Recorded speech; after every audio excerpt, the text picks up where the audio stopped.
Lorsque je parle de l'école des amoureux avec les adolescents, je termine par cette conclusion où je représente symboliquement un couple par ces deux stylos.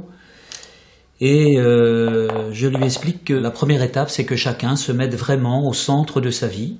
Voilà, qu'il mette son moi-même au centre de sa vie, ce qui est absolument indispensable pour pouvoir être pleinement soi-même.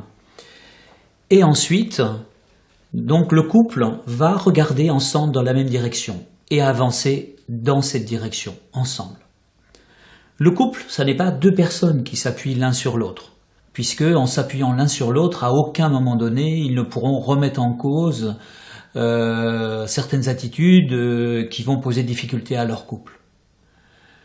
Le couple, ça n'est pas non plus l'un qui prend toujours appui sur l'autre et que l'autre va paterner ou materner, puisque là aussi, il ne pourra pas y avoir d'échange. Et c'est pareil pour la réciproque.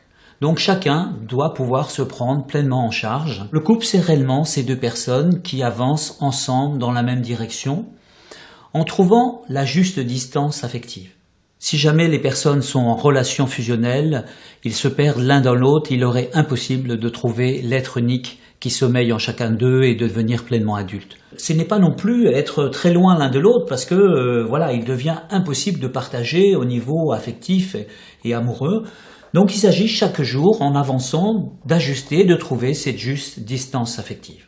Et un moment privilégié, un moment qu'on appelle en France faire l'amour, et que je trouve beaucoup plus joli au Canada, puisqu'on dit être en amour, et bien dans ce moment privilégié, les deux partenaires vont être en relation fusionnelle au niveau des cœurs, au niveau des corps, au niveau des esprits, et ensuite chacun va reprendre son chemin de vie ensemble dans la même direction. Si à un moment donné, l'un a des difficultés particulières qui fait que voilà, il a beaucoup de mal à pouvoir s'assumer, il pourra temporairement s'appuyer sur son compagnon ou sa compagne en sachant que ça n'est que temporaire. Et lorsque ensuite il aura pu retrouver suffisamment de force pour s'assumer, eh bien, il se reprendra lui-même en charge pour avancer sur son chemin de vie. Et ça pourrait être la même chose pour l'autre partenaire si jamais lui aussi vit quelque chose de difficile. Donc lui aussi pourra prendre appui temporairement sur son compagnon ou sa compagne et ces deux personnes pourront continuer sur leur chemin de vie, de création, à la recherche du bonheur humain, tout simplement.